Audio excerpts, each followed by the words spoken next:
very happy to see you again. Thank you అండి. Thank you. So ఎవర్రా మీరంతా?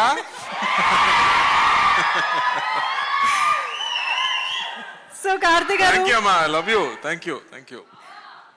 బావా, ఈ సినిమాతో బావా అనే పదం ఇప్పుడు ఎవర్రా మీరంతా ఎలా కామన్ అయిపోయిందో ఈ సినిమాతో ఇదొక మీమ్స్ చాలా స్టార్ట్ అవుతాయి అనిపిస్తుంది. ఏం స్టార్ట్ అవుతుందని మీకు ఏమైనా ఒక క్లారిటీ ఉందా? దేని మీద మీమ్ అయ్యే పాసిబిలిటీ ఉంది అని? మీమ్ కి ఆ విస్తరాకుల దగ్గర కూర్చుని తిన్నప్పుడు కాదు, మీమ్ కి ముందు కజిన్స్ గ్రూప్ అని ఒకటి ఉంది కదా. అవును, అందరికి ఉందా? కజిన్స్ గ్రూప్ ఉందా? ఉంటేనే కజిన్స్ గ్రూప్ యాక్టివ్ అయిపోతుంది ఈ సినిమా చూస్తాగా.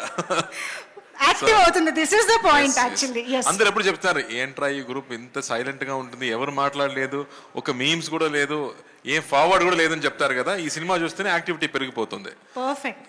అయితే ఈ సినిమా చేస్తున్నప్పుడు లేదా ఫస్ట్ నరేషన్ తీసుకున్నప్పుడు మీకు గుర్తొచ్చిన ఆ కజన్ ఎవరు, ఆ బావ మరిది ఎవరు మాకు తెలియాలి.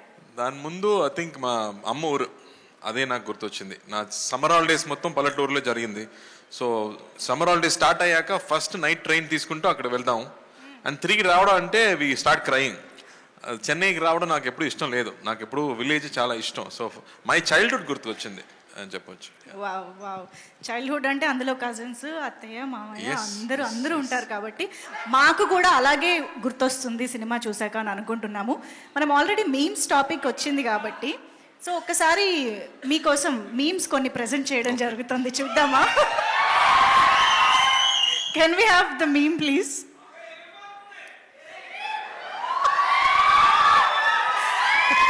దేవుడు ఉన్నాడు రా, దేవుడు లేడురా. యాక్చువల్లీ ఈ మీమ్ ద్వారా మేమేం తెలుసుకోవాలనుకుంటున్నామంటే ఇలాంటి సిచ్యువేషన్ మీ రియల్ లైఫ్లో ఏమొచ్చింది అని.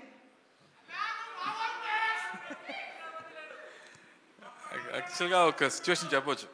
నేను చెప్పాను కదా, స్కూల్ డేస్లో ఊరికి వెళ్ళాలంటే ట్రైన్లో వెళ్ళాలి. సో ట్రైన్లో వెళ్ళే ముందు ఫస్ట్ చూడడం ప్యాసింజర్ లిస్టు, దానిలో ఫీమేల్ 20 ఫీమేల్ 16 ఏదైనా ఉందా అలా చూసాక ఒక ఫీమేల్ 20 ఫీమేల్ 18 ఉంటే అబ్బా ఈ ట్రైన్ జర్నీ హ్యాపీగా ఉంటుందిరా అని దేవుడు ఉన్నారా అని చెప్పాము. లోపలికి వెళ్ళాక నా సీట్ పక్కన అమ్మాయి ఏదైనా ఉంటే చూస్తే లేదు, అదే బామ్మ కూర్చుంటుంది. సీట్ చేంజ్ చేసి ఏమన్నా దేవుడు లేడరా అని చెప్పాము అప్పుడు. వెరీ మచ్ రిలేటబుల్ కదా మీ అందరికి. నెక్స్ట్ మేము చూద్దాం. ఇది అసలు super duper famous meme. So ఒక్కసారి ఆ డైలాగ్ ఒకసారి చెప్పరా మళ్ళీ? ఇప్పుడే చెప్పాను మరి. రే ఎవర్రా మీరంతా. సో ఇప్పుడు అలా అని ఎప్పుడు అనిపించింది? ఫ్యాన్సే చెప్పాలి కదా ఇది ఎలా మ్యాచ్ అయిందని. బట్ యాక్చువల్గా ఇప్పుడు నేను కాలేజీకి వెళ్ళాను, నా కజిన్ చదువుతున్నాడు, కాలేజీకి వెళ్ళాను. అప్పుడు ఒక గ్యాంగ్ మొత్తం చూశాను, 10 మంది కూర్చున్నారు. అందరూ సెల్ ఫోన్తో పాటు ఏదో టెక్స్టింగ్ చేస్తున్నారు. వీళ్ళందరితో మాట్లాడలేదు. అక్కడ అమ్మాయిలు, అందమైన అమ్మాయిలు వెళ్తున్నారు, అక్కడ చూడలేదు, ఇన్స్టాగ్రామ్ చూస్తున్నారు. ఎవర్రా మీరంతా అని అనిపించింది అక్కడ చూసాక. ఓకే అమ్మా, కార్తీక్ గారు ఎంత అప్డేటెడ్ గా కాలేజ్ విషయాలను కూడా మర్చిపోలేదంటే మామూలుగా లేదు. నాకు సాడ్ గా అనిపించింది. అందరూ ఫోన్ లోనే మాట్లాడుతున్నారు, ఫోన్ లోనే లవ్ చేస్తున్నారు, అన్ని ఫోన్ లోనే జరుగుతుంది. Perfect sir. Yes, next meme please.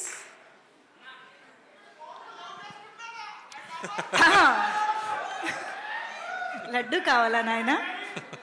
ఇంకో లడ్డు కావాలా నాయన? ఇప్పుడు లడ్డు గురించి మాట్లాడకూడదు, సెన్సిటివ్ టాపిక్, మనకు వద్దు అది.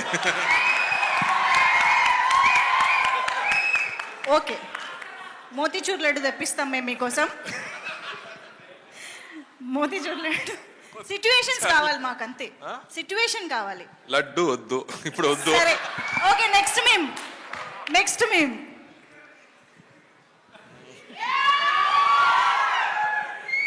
ఇది ఎందుకో మీ యాసలో మీ స్టైల్లో చెప్తేనే ఆ డైలాగ్లా ఉంటుందండి.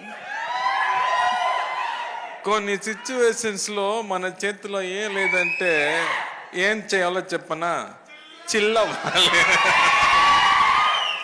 సో రిలీజ్ డే ముందు, రిలీజ్ డే ముందు ఇదే మనకి మీమ్. ఇప్పుడు ఫోన్లో వాల్ పేపర్గా పెట్టుకుని చూసుకుంటాలి అంతే.